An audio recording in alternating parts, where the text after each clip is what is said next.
Dindoli police station વિસ્તારમાંથી ભારતીય બનાવટના વિદેશી દારૂની બોટલો નંગ 1450 તથા દેશી દારૂ 540 લીટર સહિત કુલ કિંમત ₹2,99,550ના પ્રોહિબિશનના મુદ્દામાલ સાથે એક આરોપીને ઝડપી પાડી પ્રોહિબિશનનો ક્વોલિટી કેસ કરતી ડિંડોલી પોલીસ સ્ટેશનની સર્વેલન્સ ટીમ.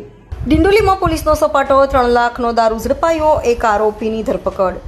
સુરત શહેરના ડિંડોલી પોલીસ સ્ટેશન વિસ્તારમાં પોલીસને મોટી સફળતા મળી છે. હોળી ધૂળેટીના તહેવારને ધ્યાનમાં રાખીને પોલીસ કમિશનર દ્વારા દારૂ અને જુગારની પ્રવૃત્તિઓ પર લગામ કસવા માટે વિશેષ સૂચનાઓ આપવામાં આવી હતી.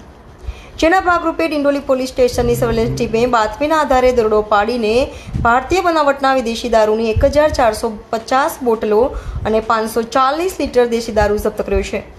આ દારૂની કુલ કિંમત ₹2,99,550 થાય છે. પોલીસે આ મામલે મુકેશ ઉર્ફે મુકા સુભાષ સોનવણે નામના આરોપીની ધરપકડ કરી છે.